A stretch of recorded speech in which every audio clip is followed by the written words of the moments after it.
Maureen O'Sullivan. Good táthas an fiscúil an ábhar a phléigean inniu agus buchas ag teachta Dáil standing.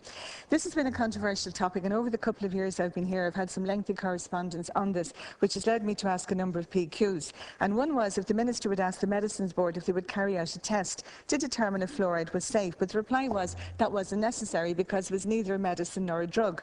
I had another one about the Irish expert body on fluorides, and basically if their work could be considered fair, transparent and impartial, and the reply was that it was impartial and evidence-based, but we do know that evidence can be very selective. Another one was that on the expert body, and the reply was that they have a strong consumer input in terms of members of the public, but that's kind of difficult to accept because we know the extent of public criticism of this, so I had wondering about that. I do know that a number of local authorities in the past have passed all-party motions calling for an end to fluoridation. My basic question is, are we putting resources into fluoridation when it's not needed? And we know the millions that are spent every year on the fluoride, but there's also the resources on the local authorities and resources that could be put into, for example, very badly needed building of houses and the clearing of voids to clear the waiting lists in housing. Resources is one area, but the other area is what exactly is in fluoride. And my understanding is that it's not a single substance, but it's a gas combined with other elements which are having consequences on our health. And like Deputy Flanagan, I was intrigued to see what was in the 2001 Fine Gael manifesto about the effect of this. And they did, with the Green Party, list the adverse health effects.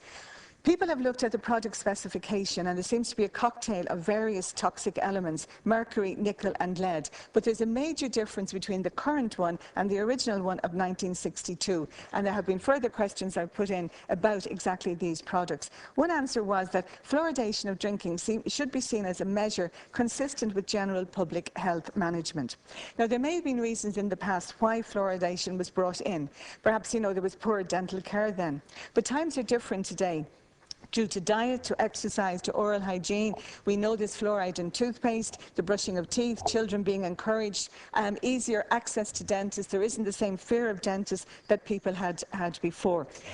Having listened to what you said here, Minister, and OK, we do know that there is evidence on one side of the debate, but there's also evidence on the other side. And my question would be, if all the evidence was pointing that fluoridation is positive, well then, why have countries like the Netherlands, Sweden, Finland, Germany, Japan, and the latest is Israel, brought in bans on fluoridation? And the ones that have had the bans in to date have not seen any increase in dental decay. So another question is simply, are we continuing with the fluoridation because it is a habit? And it's a habit that's too difficult to break. So if the bill doesn't go any further, I'd really ask that all of the evidence, and not just selective evidence, is looked at by an impartial independent group. Thank you, Deputy. I call Deputy Richard.